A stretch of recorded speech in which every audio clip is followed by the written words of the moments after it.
acknowledge the presence of our youths from Delkusha home. Ladies, gentlemen, brothers and sisters, Bula Vinaka, and a very good morning to you all. Firstly, I wish to thank you for the warm traditional welcome. It is indeed a humbling experience to be accorded this valued ceremony, and I appreciate the respectful gesture. Vinaka Vakalevu. Secondly, another big Vinaka Vakalevu to the village elders and the community for hosting us today. The norm has been to mark or to celebrate the National Youth Day, mostly in towns and cities. This is the first time when we have brought this celebration to the village of Nausori. I'd also like to thank our sponsors that have assisted us in this program. Ladies and gentlemen, I'm privileged to be present here at the Nausori village today as we mark and launch the International Youth Day, which will also be celebrated across the nation.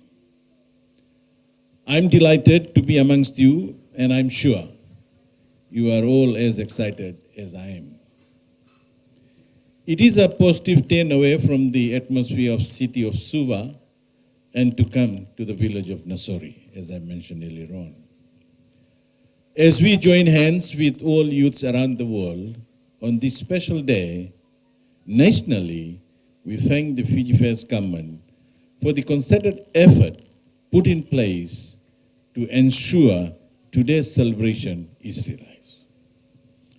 Fiji is one of those few countries that have sustainably contained the disease, and we acknowledge the commitment of government and members of the public, including you, the young people, in ensuring that the nation is COVID-19 contained.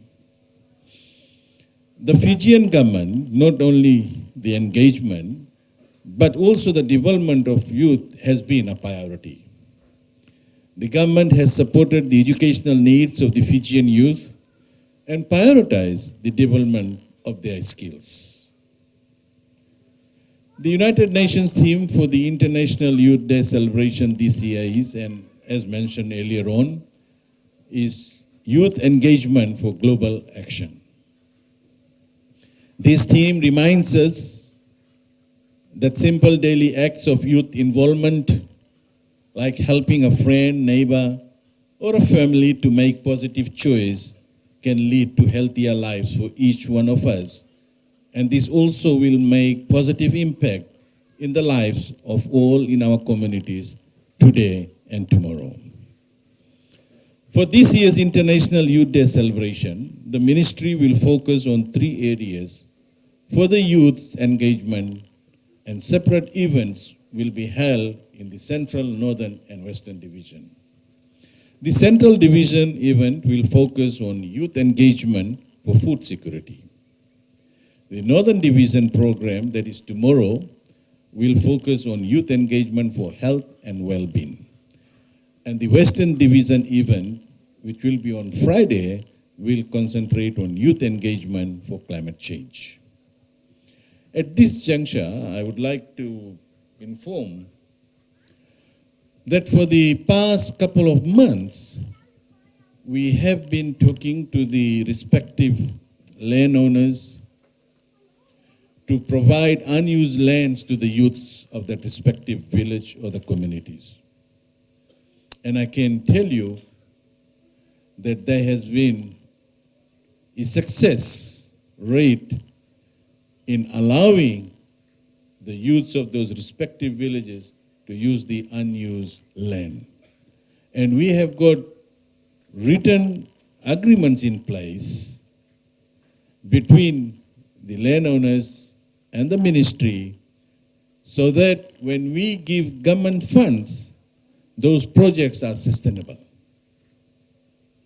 And it is a long-term arrangement, and I would like to urge the landowners to provide land to their sons and daughters on the unused land. And the ministry will come in and will support in terms of providing equipment, seedlings, and other assistance that it will require.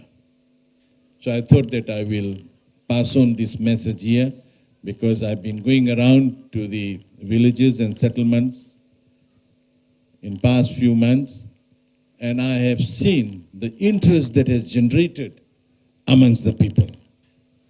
Just last week I was in Asawa, last Friday. The landowners over there, they have given 15 acres to their youths, to their sons and daughters, for food security. Ladies and gentlemen, the ministry is taking this approach as we want to ensure that our youths take an organized approach division-wise, considering the impacts of the current pandemic. As we all are aware that Fiji encountered the effects of climate change, including coastal erosion and floods. This has a severe impact on food security, and government will continue to address this issue. Therefore, events like this, ladies and gentlemen, will provide the much-needed awareness on the above-mentioned focal areas to ensure we develop youths who are knowledgeable, proactive, and resilient. More to today's celebration, ladies and gentlemen, I wish to congratulate 4 successful recipients of the small-scale youth grant, which is managed by my ministry. The Youth Grant Program is an initiative implemented through my ministry that provides leverage to the strengthened micro and small enterprises initiatives to create a better future for all Fijian youths. Through this grant, youths will improve their livelihood and will also give back to their communities. And I firmly believe that our young people have that energy to achieve better things if given the support and direction. My ministry is always beside you to create pathways that leads to your success, and will continue to assist committed youths to venture into micro and small enterprises and ensure that no Fijian youths are left behind. To conclude, ladies and gentlemen, my message today to each one of you present here is, as we celebrate and launch the International Youth Day, is be the positive role models while being active and responsible citizens in taking care of yourself, your families, and also giving back to your communities for a good, secure Fiji. With these few words, ladies and gentlemen, I wish you all a happy International Youth Day, and it is now my pleasure to launch this celebration. Thank you, and Vinaka.